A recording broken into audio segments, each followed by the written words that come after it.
Great, good morning, and thank you everyone for joining us here today for our webinar, one of our three-part series in our Driven by Women partnership with BLG, Commercial Leasing Basics.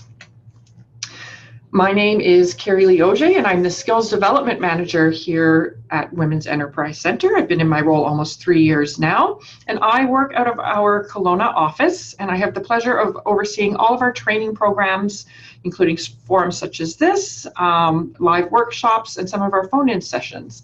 And again, if there's a topic that you'd like us to consider for a future forum, or if you yourself or someone you know would be a great subject matter experts that could share some information with us, please be sure to complete our follow-up survey and share your ideas. And now Women's Enterprise Center, I'll do a brief overview for those of you joining us for the first time. We help women entrepreneurs across the province of BC, and we want to help them realize their business potential through many different services that we provide, most of them at no cost to you. So we have business loans of up to $150,000. We also partner, we do joint loans with Futurepreneur, Community Futures, and also BDC, which has the opportunity to also lend you an additional $100,000 on top of our $150,000. And every 2 weeks we have a business loan information session. That's a free phone-in session that you can participate in. So that's the first step. If you're thinking about getting a loan, that's definitely the first step you want to take. We also have professional advice and resources through our client service and business advising team. So they're there to help you answer any questions you might have as you're building your business. Skills training such as this. We have a great mentoring program that's being offered. Our call for one-to-one mentees is on right now. So if you check out, again, our website, womensenterprise.ca, there's lots of information there, and I highly recommend our mentoring program. It's great support for you as you're building your business. And then a supportive community, again, through events and our website information that we provide for you. We are funded by the federal government through Western Economic Diversification. And we're part of the Women's Enterprise Initiative, which includes similar organizations in Alberta, Saskatchewan, and Manitoba. And we have offices here in Kelowna, Vancouver, and Victoria, but we serve entrepreneurs across the province. So a lot of it done now remotely, such as this webinar. So again, today we are talking about commercial leasing basics, and I'm excited to have joining me here today, Anusha Tarabi, and she is an associate with Borden Ladner Gervais out of Vancouver. And today she is going to help us understand, in regards to leasing, the basic structure of a lease. You know, what are some of the major differences between different lease types? Some provisions in the lease that you should really pay extra attention to, you know, some tools in that negotiation piece with your landlord. And then some situations where perhaps a legal professional will need to get involved. So Anusha and I did a sound check this morning, so I'm hoping that you are still there and that we can hear you, and I will let you take over the screen share and do your introduction. So Anusha, welcome. Thank you very much for that introduction, Kerrilee. I appreciate it. Good morning, everyone, and thank you for joining us today. I'm just going to share my screen here and hope you guys are able to see it. There we go. Perfect. Yep, that's coming up. Great. Perfect. So as Kerrilee mentioned, the presentation I'm going to be giving to you today is just on commercial leasing basics, or as I like to call it, Leasing 101. So what are the basic lease structures? What are some ways to actually start negotiations with a landlord on entering into a lease? And a few what I refer to as sort of important lease provisions and things to watch out for as tenant. Before we get into that, there we go. Just a note about BLG and the program we have here called Driven by Women. So Driven by Women is a BLG initiative that's tailored to meet the needs of female-led entrepreneurs and female-founded companies. We do partner with female entrepreneurs who have founded or are leading businesses and have a business plan or are existing funding or with existing funding or annual income and plan to basically grow their business. So we do have some flexible fee arrangements if anyone is looking for extra assistance, and please do get in touch and we'll be happy to assist you. Moving on to the agenda for today. So the first I guess the initial way of starting lease negotiations with any landlord is basically either to get through an offer to lease or a letter of intent. And I'll go through the basic difference between the two and just give you my thoughts on which one is better and what I guess pitfalls to watch out for in negotiating with a landlord. Then we'll go through the basic requirements of a lease, a few general lease provisions, and as I said, a few important lease concepts to watch out for and pay extra attention to if you're reviewing a lease and negotiating with a landlord yourself directly. So what is an offer to lease versus a letter of intent? Usually these are the originating documents in a lease negotiation. The offer to lease generally comes from a tenant and is signed by both the landlord and the tenant, and it is a legally binding agreement. So when you do enter into an offer to lease, you are bound by the terms of that offer to lease, and you do have to enter into a lease thereafter. Usually offers to lease contain landlord-friendly lease execution provisions.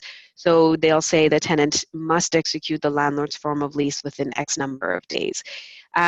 Language like that you want to generally try and avoid because that does not give you with any negotiating power or timeline within which to obtain the landlord's form of lease, review it, mark it up, go through it with a lawyer, and basically go back to the landlord with a few thoughts and ideas about where you'd like to see some changes in the lease.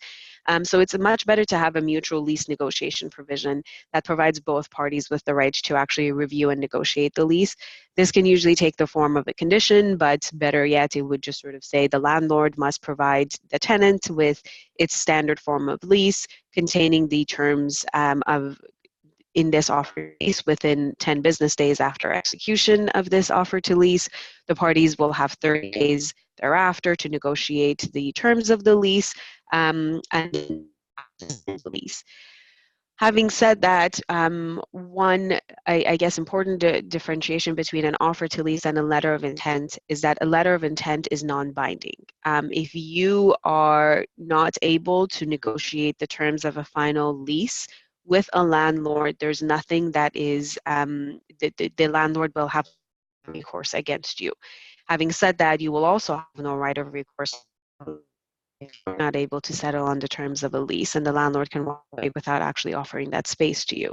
So it's a bit of a double-edged sword. If you want something that's going to be binding on both parties, and if you want to lock the landlord down, then consider it an lease, but make sure you have that mutual lease there to give yourself that flexibility to negotiate the lease with the landlord.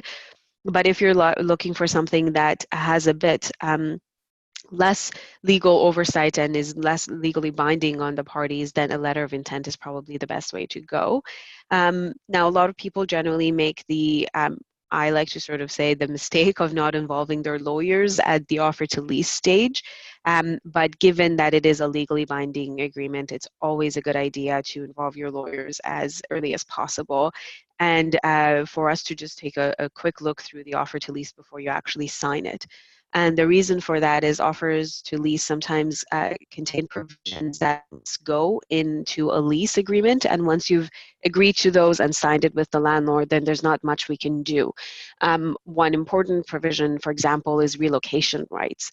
If an offer to lease contains a specific right of the landlord to relocate the tenant, then they can include that in the lease itself, and we basically will have no power or negotiating power to try and delete that in the lease itself. So, as we go through this presentation today, I will try and sort of get back to it. It's great to negotiate these leases yourself, but of course, if you do have any questions, please do involve a legal professional to walk you through some of the risks that you face as tenant. Moving on to the requirements of a lease. So a lease is just like any other legal contract. It needs certainty of terms, and it needs these 4 very basic requirements that we see in any kind of contract. So the first one being the parties. We need to know who the landlord is. We need to know who the tenant is. We need addresses for both the landlord and the tenant. And if you are putting in your own personal address, then please be sure to continually check your mail for anything that might be coming in from the landlord. If you're putting in a business address, then make sure it's one that is consistent. And if you're going to be moving, or if you've moved already, please be sure to notify the landlord. And the reason for that is, under a lease, if there is any kind of notice of default, or if you are in breach of any of your covenants under a lease, the landlord is usually required to give you written notice. And the written notice must absolutely comply with the notice provisions of a lease. And if you've given the landlord an address that it no longer applies, or you're not continually checking, then the landlord can go ahead and use its default rights under the lease, and potentially take back the premises from you without any warning, because you just haven't been receiving their notices. I've also put beneficial owner here. A lot of the times, buildings that you'll see, especially in downtown Vancouver, for example, are run by property managers. So the entity that is actually contracting with you under a lease is not the underlying owner of a building. This does involve, I guess, a bit of a legal mind. In order to confirm who the actual underlying owner of a building is, we'll need to pull a certificate of title to the property to confirm that the landlord is actually the entity that owns the building.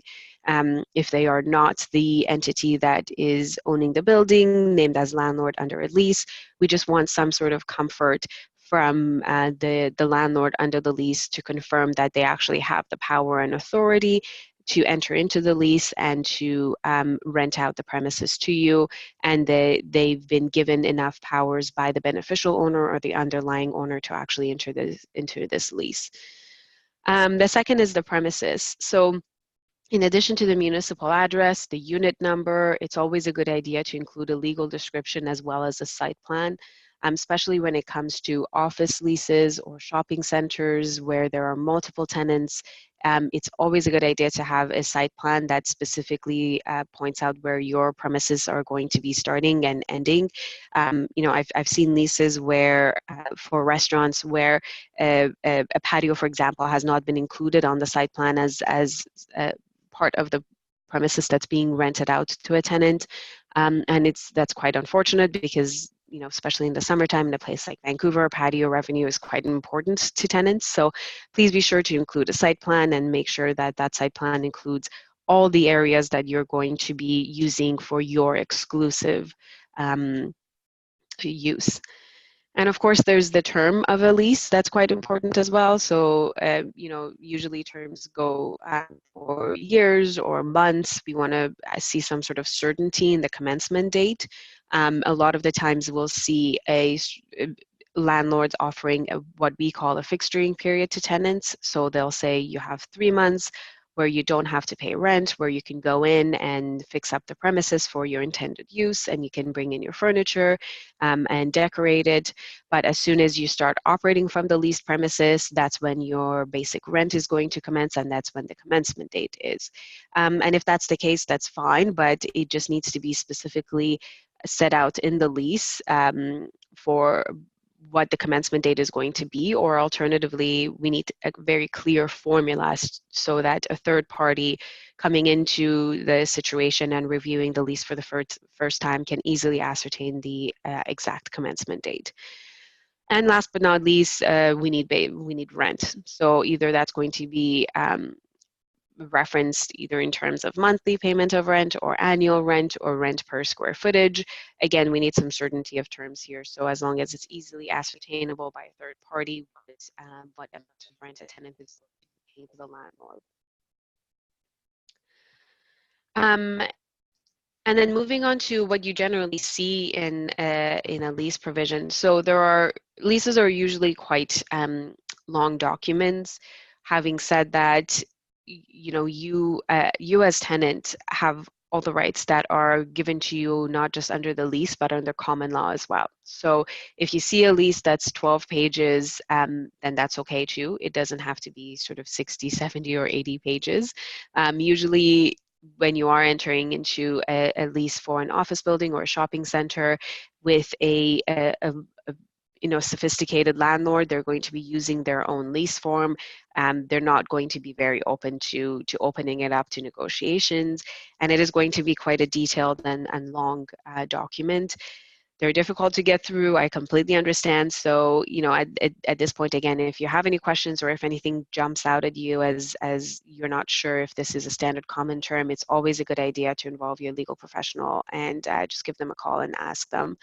Having said that, speaking as someone who's received a few phone calls in the past just asking general questions about a lease, the more information we have from you as to where your premise is going to be located, what's important to you, what level of risk you're willing to take on, the better we can advise you as to the risks that are inherent in your lease and how to proceed.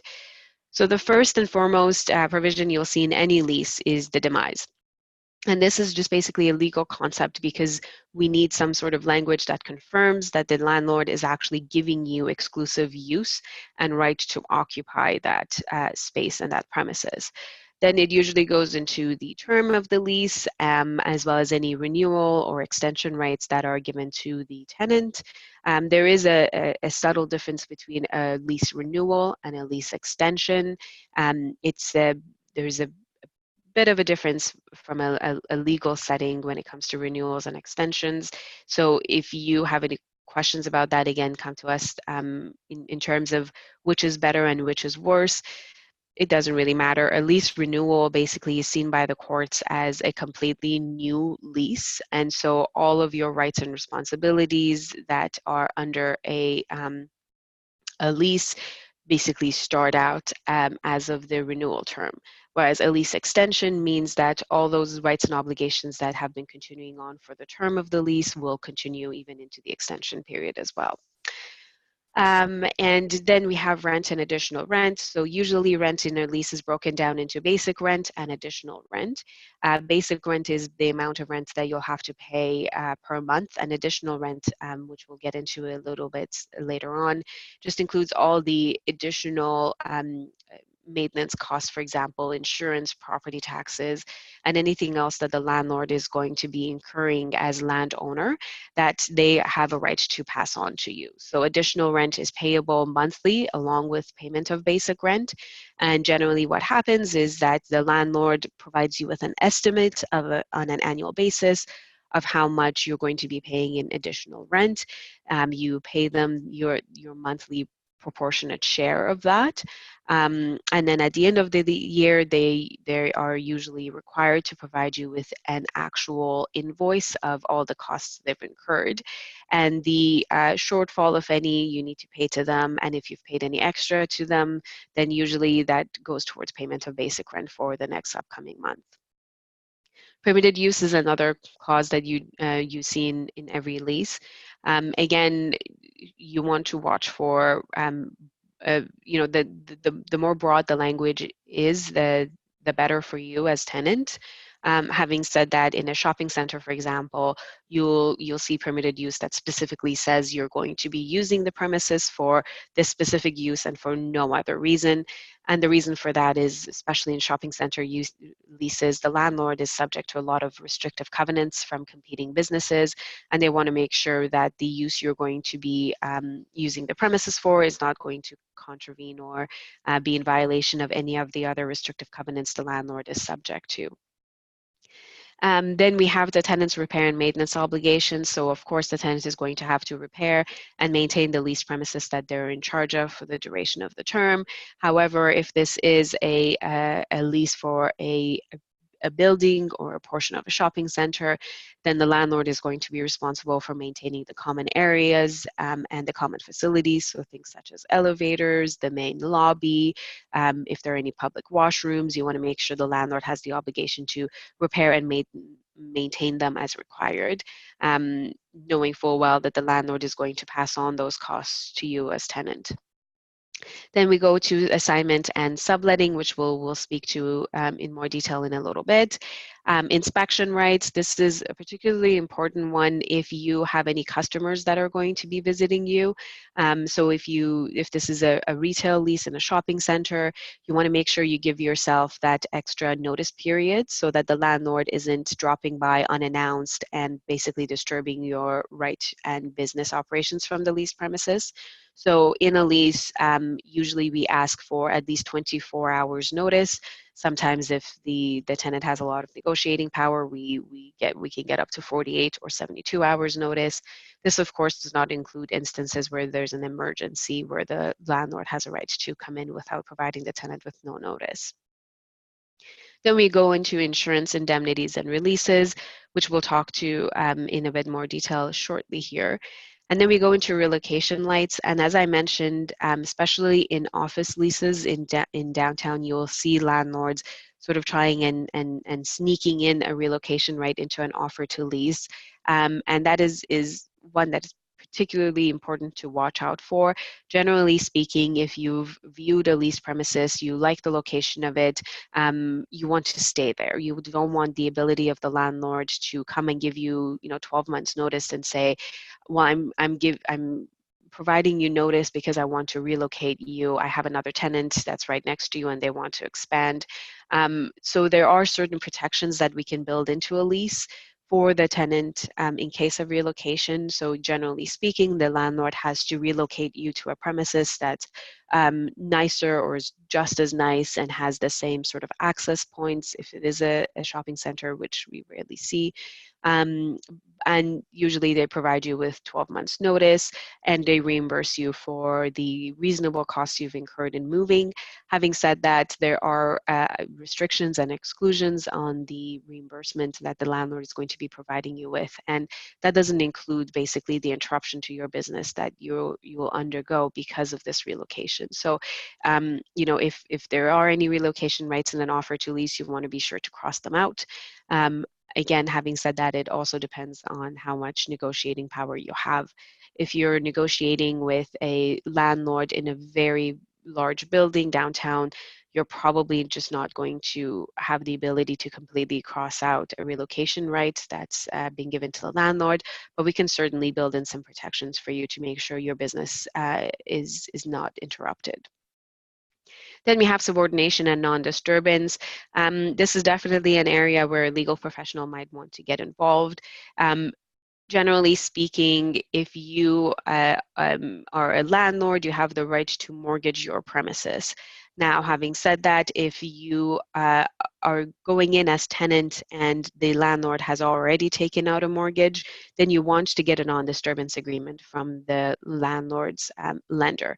And what a non-disturbance agreement basically means is that because the lender had rights over that premises before you went in as tenant, if for whatever reason they foreclose on the property, they don't have to recognize your lease. This is especially true if your lease is not registered on title to the property, and a lot of shopping centers will allow you to register a sort of notice of lease, but a lot of office tenants in downtown are not permitted to register their lease on title. So if there is a lender and if the landlord has its interest, you want to take a look at that and you want to possibly ask for a non-disturbance agreement from the landlord's lender. Again, this also depends on how much negotiating power you have and how much property you're actually renting out from a landlord. A lot of the more institutional landlords that have big institutional lenders will not entertain the request for a non-disturbance agreement. Just given the number of tenants they have, it's not practical for them to go to their lender every time a small tenant asks for one. But it's always a good idea to ask nevertheless. Then you also have remedies and defaults. So of course, what happens if you are late in payment or if you are in breach of any of your covenants, what rights and remedies the landlord has. These provisions are usually written from the perspective of a lawyer and are very detailed, and they may be a bit confusing and difficult to get through. So this is certainly one area where if you have any questions, it's always a good idea to involve your lawyer as well. And last but not least, in a lot of shopping centers and a lot of big office towers, you'll see rules and regulations. So this includes, for example, your ability to enter the building after 5 p.m. You know, what you can do with your garbage, for example, the noise levels that you can make. So just the general rules and regulations that you'll need for basically peaceful coexistence. Anusha, it's Kerrilee here. I see one question coming in about rent. Can you see that? A question from Janine? Let me just see. I see a question from Roberta. Is that...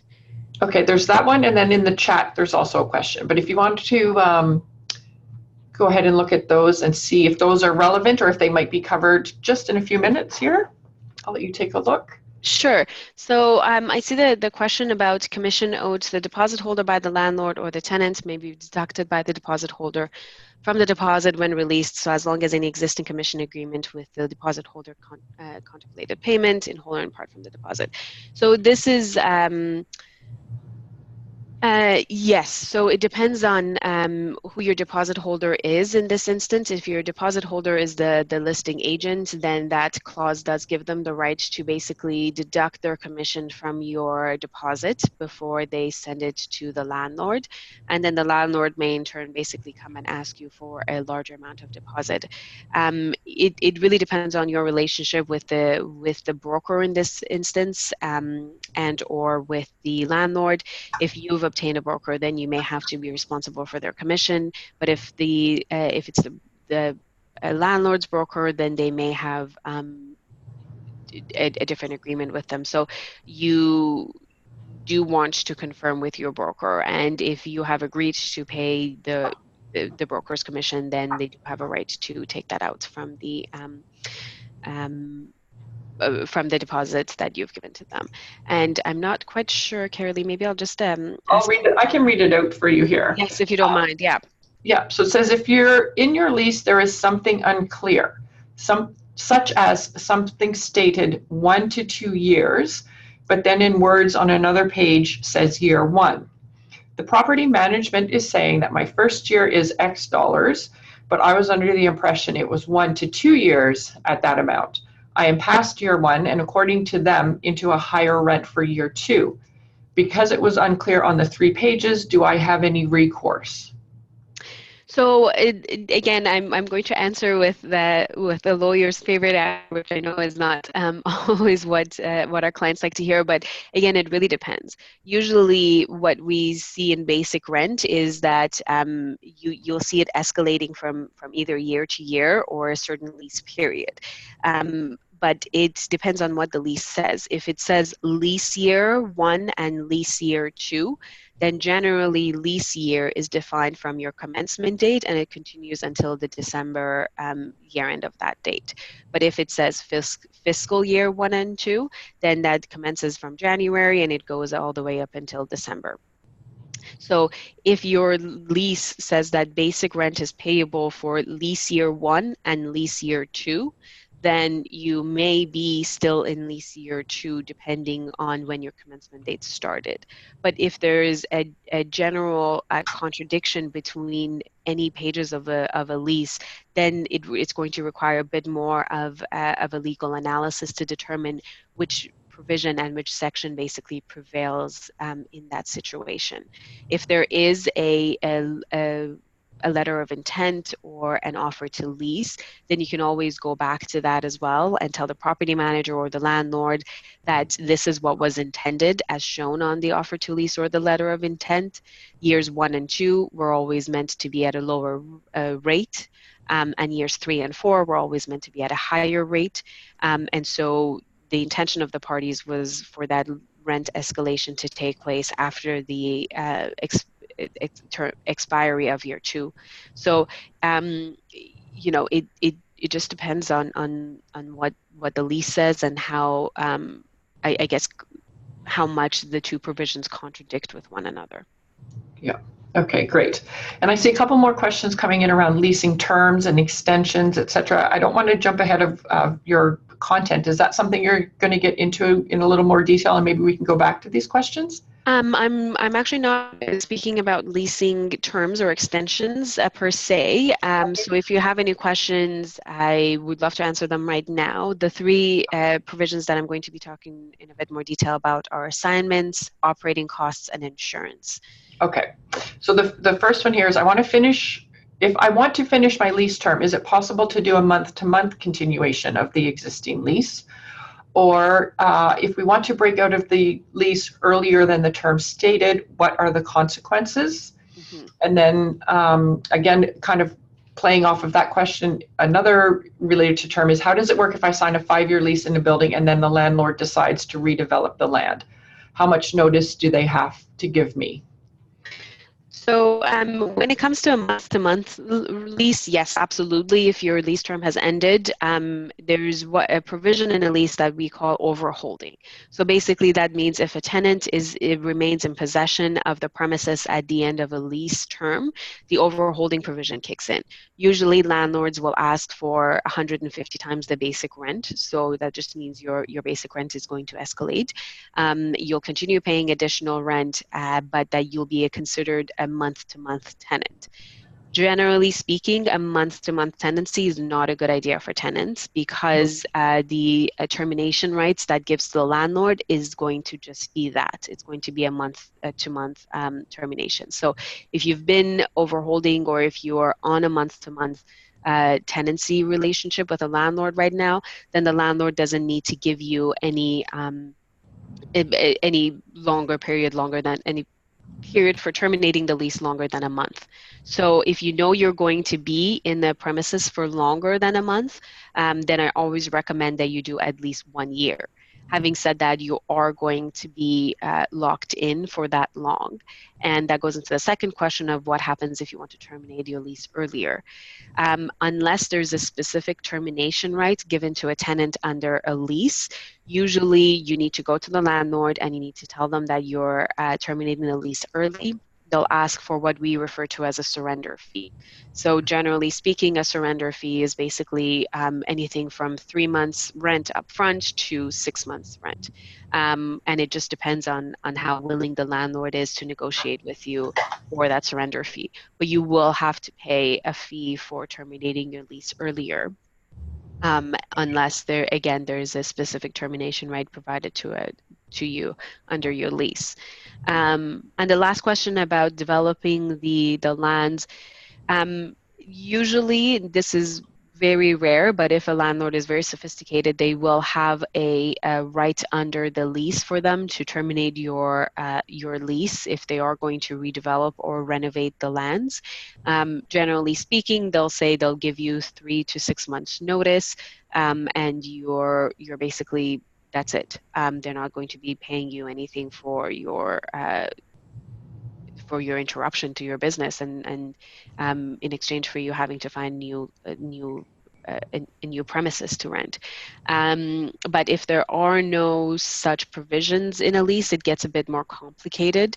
There are definitely, there's definitely common law rules out there that speak to a landlord's right to evict tenants if they are looking to redevelop, but they are strict, and it just depends on a case-to-case basis of how much notice they need to give to you. So in that situation, I would say you definitely should consider consulting a legal professional and see what rights you have under common law if there's nothing specific in your lease.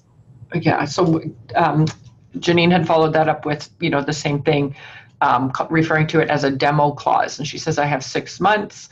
The city wants the property, hasn't gone to council. Is there any recommendations on what her and her other fellow tenants can do to fight it?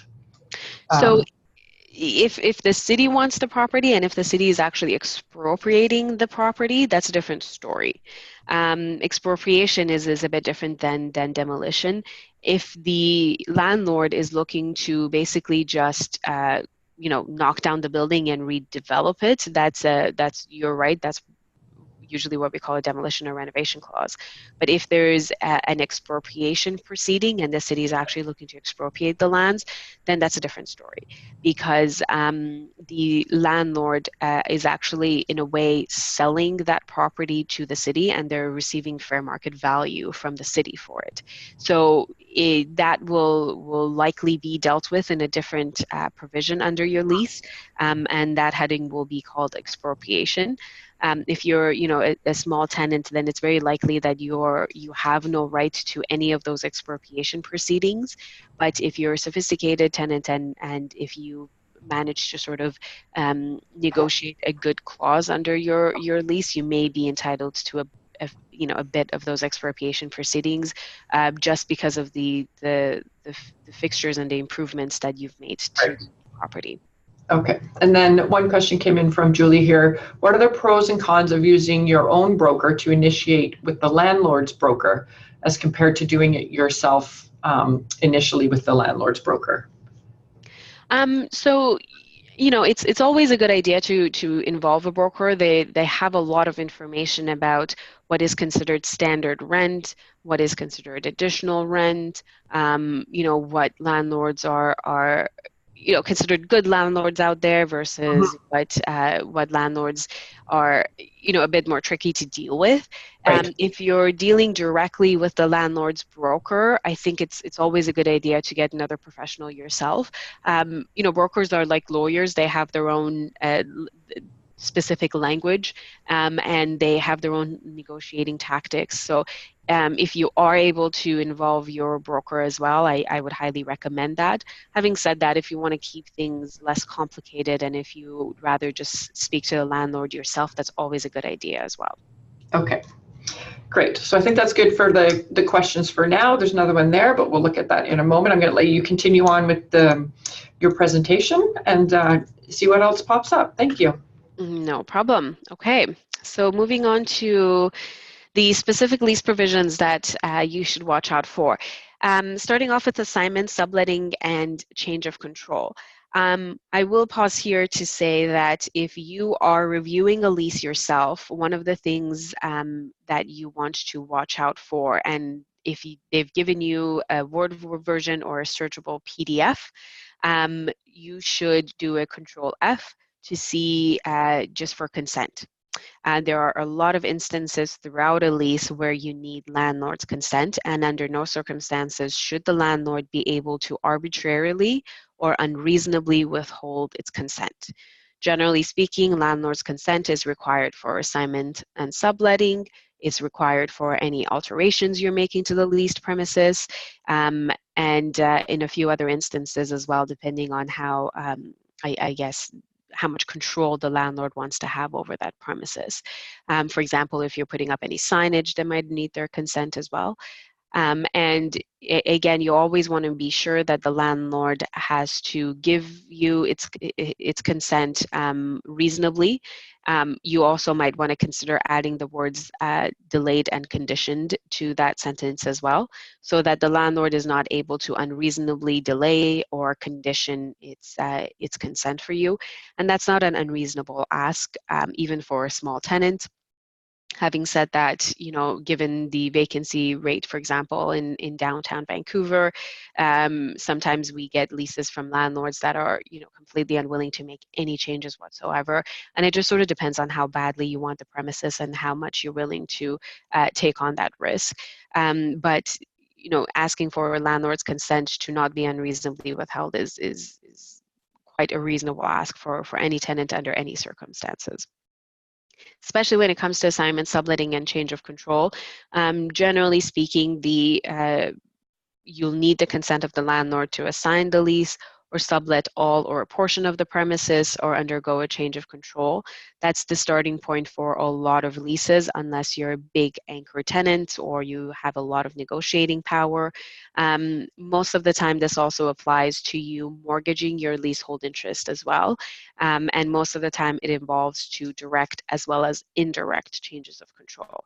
So for example, if you have entered into a lease with a wholly owned subsidiary of your company, and the parent company undergoes a change of control, then that could be held to have triggered the change of control provisions in your lease as well. So if you're thinking about selling the shares of your company or giving away effective voting control of your company, even if you have a lease that's under your subsidiary's name, it's always a good idea to check the assignment, subletting, and change of control provisions in your lease to make sure you're not in violation of your lease terms, especially because a lot of lease actually enable the landlord to terminate the lease if you have undergone an assignment, subletting, or change of control without having obtained the landlord's consent beforehand. So whenever you see the words landlord's consent not to be unreasonably withheld, delayed, or conditioned, basically requires the landlord to act reasonably in providing you with its consent. In the case of assignment, subletting, and change of control, usually this involves reviewing the financial covenant of the person who's coming in after you. It's also reasonable for the landlord to add further qualifications and considerations to this clause. So they want to make sure the lease is in good standing. They don't want to give you the ability to go out and get a subtenant if you've been default under your lease terms. If you are profiting from any assignment or sublease, the landlord will probably want to get that profit from you. So it's very rare to have a situation where the tenant is actually entitled to get that profit from any subtenant or from any assignee. If the proposed transferee is, deciding between subletting a portion of your premises or entering into a direct lease with the landlord for another space in another building, for example, the landlord would prefer to have that direct relationship, so they might not give you their consent. If it's a transfer to an existing tenant in the building, for example, if your neighbor wants to expand its premises, the landlord might want to say, no, we're just going to amend your lease so that your premises is smaller, and we'll amend the lease with your neighbor directly so that their premises is bigger. And of course, there's this concept of a background history and capability of a proposed transferee cannot harm the project or the landlord's reputation. This especially comes up in shopping center leases or strip mall leases. You don't want a situation where the landlord is in violation of any of its covenants under any of its other leases, or any the landlord definitely doesn't want a tenant that's going to come in and ruin the reputation that they've built for that particular shopping center, for example. If you are reviewing an assignment or subletting provision, you definitely want to watch for a landlord's right to terminate on a request for transfer if they don't give their consent. That's never a good idea. The most you should be willing to do is say, okay, landlord, if you don't give its consent, we just won't enter into the assignment and we just won't sublet it. But you definitely don't want the ability of the landlord to completely terminate the lease if you've just asked them for a consent, for their consent to sublease a portion of it. You don't want to give the landlord any excuse or any right to basically terminate the other remaining rights that you have under the lease. Depending on how much negotiating power you also have, you might also want to consider the right to transfer to a permitted transferee without the consent of the landlord. So usually this involves, transferring it to a parent company, a subsidiary company, or any affiliates of the tenant. You might also want to consider a sort of successor entity, whether it's through merger, consolidation, or otherwise, or an entity that purchases all or substantially all of your assets.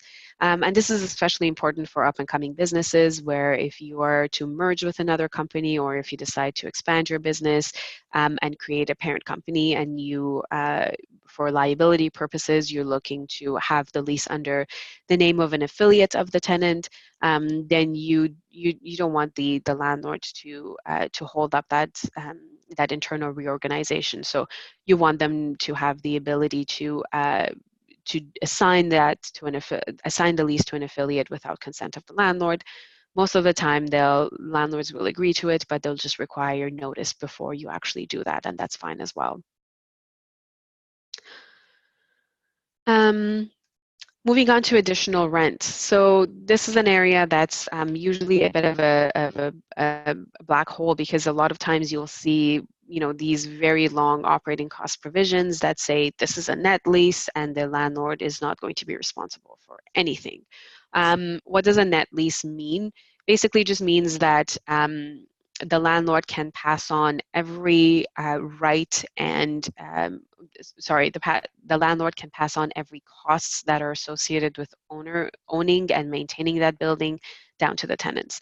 So this includes property taxes, this includes insurance, this includes maintenance of common areas if there are any. If you're renting out the entire land or the entire building that's owned by the landlord, you're probably going to be responsible for paying property taxes and utilities directly to the service provider. But most of the time you'll see instances where you're only renting a portion of the landlord's building or the landlord's shopping center. So you're going to have to contribute to the the landlord's insurance and the costs associated with maintaining the common areas, such as the common lobby, such as public washrooms, elevators, escalators, and all of that. You know, it's very important here to consider the type of lease that you have as well. So when you are reviewing the operating costs, you know, take a step back, consider you know, when you walk into a building, what's the first thing you see? What are you going to be walking into? What is the landlord going to be responsible for? Is there a driveway that the landlord needs to maintain? You want to make sure that, you know, they're clearing up the driveways and the walkways and they're keeping it free and clear of ice and snow, for example. You want to make sure that nothing is impeding your customers' ability to access your premises. So all of that stuff that is going to be the responsibility of the landlord, you're going to have to pay for.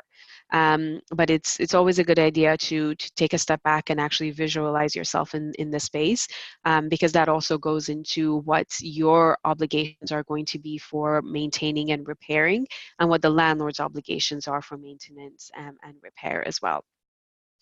The common starting point in leases is that you're responsible for absolutely everything under the sun, but it's always a good idea to try and exclude this. There's a few ways of trying to limit your exposure to these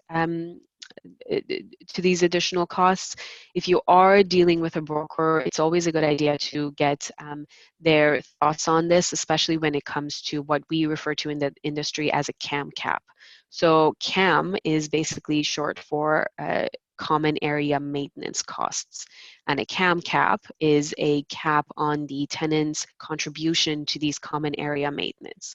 Basically what that says is no matter, regardless of how much the landlord is incurring in maintaining common areas, the tenant's contribution to it is going to be capped at $4 a square foot, for example. So if there's anything, if the landlord's total cost comes to $5 a square foot, they're going to be an extra dollar, but your contribution is only going to be $4. This is something that is a business term, and it does have to be negotiated with the landlord before we actually enter into the lease. Again, if you're dealing with a broker, it's always a good idea to ask them what their thoughts are. Cap. If you're negotiating a lease in a big office building, for example, the landlord are very hesitant to do this just because it's difficult for a landlord to estimate how much additional rent and how much maintenance costs are subject to. There's a lot of control. There's a lot of costs that they're going to agree to a CAM cap, but if you do have that negotiating power with the landlord, it's always a good idea to do this. You can always also ask for exclusion to CAM costs. So items such as capital repairs and replacements should be excluded. For example, if there is a need to replace the entire elevator in a building, you want to either exclude that or limit it so that your contributions to that are over the useful life of the term or the useful life of the equipment that they're replacing. Roofs are another big example. Foundations and anything that goes to the structure of the building are generally very expensive, and you want to try and either limit your exposure to it or completely exclude it. Again, having said that, in big institutional landlords in office buildings, they're very, very reluctant to change their operating cost provisions because they have a whole accounting system set up, and they're just not even willing to entertain any changes to their operating cost provisions. A good way to get around this is to ask for audit rights. So you want the ability to go in and check the invoices that the landlord is getting, and just make sure that the amounts they're passing on to you based on your proportionate share is actually correct. Again, operating costs are a very touchy subject for big institutional landlords.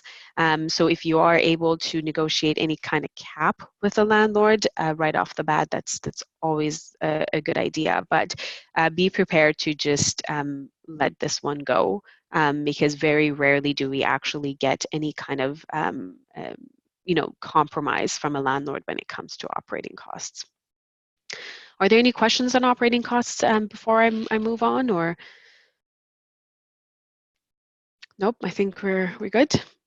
Okay, so the last topic I just want to talk about, and I'm very aware of the time here as well, are just insurance releases and indemnities. So first and foremost, before you sign a lease, make sure you copy and paste the insurance clause and you send it to your insurance broker.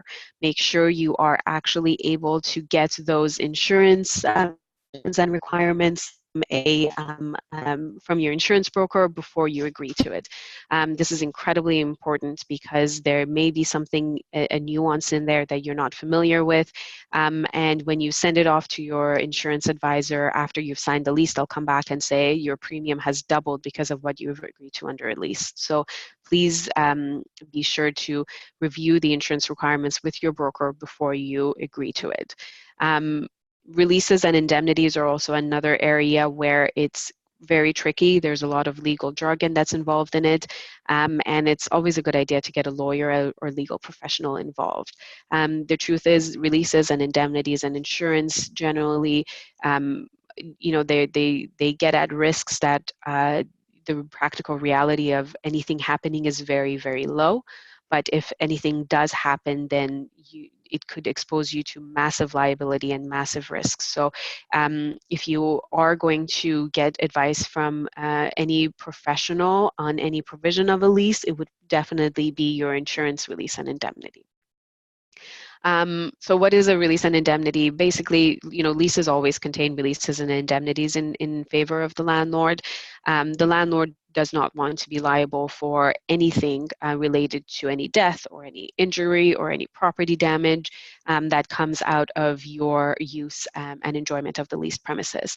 And they're always going to ask for a full indemnity and a full release from the tenant for any damage or loss that's arising from the lease, your use of the premises, or the non-observance of the covenants and provisions of the lease.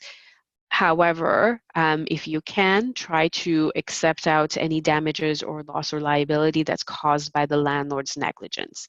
You don't want to be on the hook, and you definitely don't want to indemnify the landlord for anything that's caused by their negligence.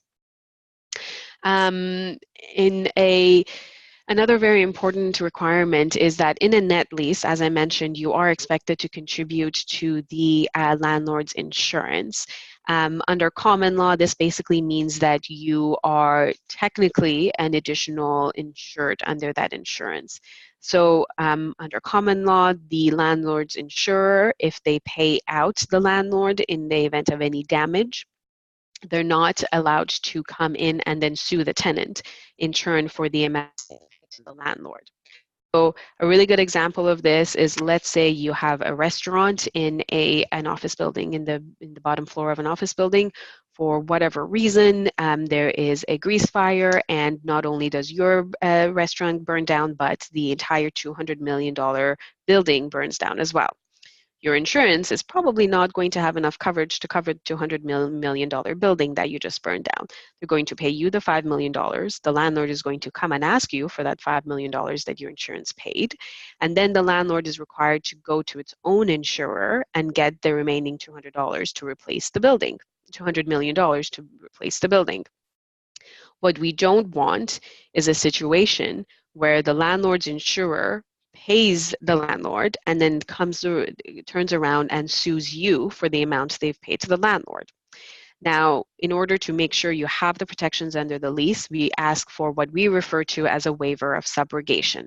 This basically means that the landlord's insurer is not allowed to step into the shoes of the landlord and sue you for amounts they've paid the landlord. This is a concept that is very rarely accepted by landlords, especially in big buildings. So the second thing that we always watch for is specific language that you want to try and avoid that basically takes away from your common law ability to not get sued by an insurer. And that's language you guys will see on the lease right now, which says, notwithstanding the tenant's contribution to the landlord's insurance, you will not have any insurable or other interest in any of the landlord's insurance other than as specifically set forth in this lease. If there is language like this or similar to this or anything to this effect, then what they've done in effect is actually taken away your common law rights that have been decided by courts that basically take away from the landlord's insurer's rights to come in and sue you. So just to repeat, there are a few things that you need. A waiver of subrogation. If the landlord doesn't give that to you, make sure you review the lease and make sure there is not language such as the one that's on the screen that specifically takes away from your common law right to not get sued by a landlord's insurer. If you are a powerful tenant and if you have a lot of negotiating power, you might also want to consider a specific release from the landlord in your favor that basically says if they get anything from their insurance company, they cannot turn around and sue you again. Another concept that you want to try and obtain from a landlord, which again is somewhat rare in circumstances, is a waiver of claims, which basically means that if there is an insurable damage, the landlord has to go to its insurer and obtain that coverage from its insurance first, and they cannot rely on the indemnity that you've provided to them first. So I understand these are sort of somewhat tricky concepts. So again, if there are any questions, feel free to involve your insurance brokers, your lawyers, and if you're going to pay any money for a review of a lease, this is definitely one section that I highly, highly recommend you involve your, a legal professional and an insurance professional. And that is the end of my presentation. I know we have a very limited time here, but I'm happy to answer any questions that anyone might have. Thank you so much. That was a wealth of information. Lots of good, valuable tips there. And just a reminder to everybody that this has been recorded, so you can go back and review. And I know there's a few of you that have joined us by phone, so you'll be able to review those slides as well. I do have another question here in regards to the subletting. And she says, I've spoken to a landlord about a space that would be available for a sublease from another one of the tenants. Can they cancel that lease and give me a new one, or is it common just to take the sublease and then negotiate once it's time to renew? So are you subletting to someone else, or are you the subtenant in this situation? Subtenant. So you are subtenant. Okay, so if you're the subtenant, and just so I understand the question properly, there's additional space that has opened up in the premises, and you're looking to rent that additional space as a subtenant with another tenant in the middle. That's correct? Not a tenant yet. So she's looking to sublease and move into a space. So she's wondering if sublease is good, or should she just ask for a new lease right away? If you are able to negotiate directly with a landlord and just enter into a lease and not a sublease, that's always recommended. And the reason for that is there's going to be an extra layer of an extra entity in the middle that you cannot control. And so in a way, even though you can try and get what we refer to as a tripartite agreement with the landlord, you're somewhat going to be at the mercy of the tenant's actions. So if the tenant does anything under their head lease with the landlord that provides the landlord with the right to terminate that head lease, your sublease could also be at jeopardy. So if you are able to contract directly with a landlord, with a head landlord, without involving any third party, that's always recommended. Now, would the clause come into effect, like the person that she's looking at subleasing from probably has that penalty, perhaps, right? If she were to try to negotiate a new lease, the 3 to 6 months for breaking the lease, or would that typically, have you seen it be waived because they've already found somebody else to move into the space? What typically happens? It honestly depends on what the landlord is willing to do. If they're willing to put in the time and effort to negotiate a whole new lease with a whole new tenant, and sort of go through the process of checking their financial covenant, then they'd be willing to amend the head lease with the other tenant, and make it for a smaller premises. But a lot of the times what you'll see is the landlord will just say, no, I don't want to bother with this. The subtenant is your responsibility. If they default, it's under your lease. I'm still keeping you on the hook here. So it just depends on how willing the landlord is to entertain a whole new tenant. Okay, good.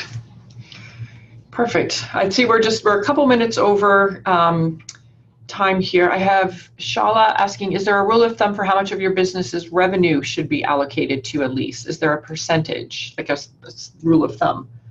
That's a really good question, and to be honest, I'm not probably the right person to ask that. I think a broker was probably who's a lot more well versed in the amount of rent that is payable is probably the best person, and of course your financial advisor as well. Yeah, I was going to say your accountant, and again, it's probably really going to depend on your business as well, depending Absolutely. On what type of business you have and what your revenue model is. So there's a little, that's more an accounting financial side than a legal question. But definitely I'll see, Shala, if I can get that answered for you in an email. And the other thing I will add is also keep in mind that if you've given a personal guarantee under your lease, you definitely don't want to over leverage yourself either, because if your tenant entity, if your company is not able to pay full rent, then you might personally be on the hook for that rent. So if you have entered into a personal guarantee with the landlord, then you definitely want to make sure the tenant entity has enough financial covenant to actually pay rent. Yeah, great. Perfect. Well, thank you so much, Anusha. That was great. Lots of very valuable information for sure. I'm just going to go ahead here and pop back onto my screen for a couple seconds so everybody can see just what we've got coming up here. A great webinar on using video in your marketing. Again, the third part of our series with BLG is all around letters of intent and confidentiality agreements, which is another piece when you're working with other businesses and partners. And then our Scaling for Success series. So I'll send information in regards to all of those in our follow-up email. So thank you everyone for joining us. Thank you, Anusha, for sharing that amazing wealth of knowledge. And anyone, please feel free also, if any of your questions didn't get answered today, you can fire those off in an email and we'll send out a follow-up tomorrow with our quick survey, a link of where you can find this recording, and information to contact BLG if you want to get in touch with them as well. So thank you, everyone. Thank you, Anusha, and enjoy the rest of your day. Thank you, everyone.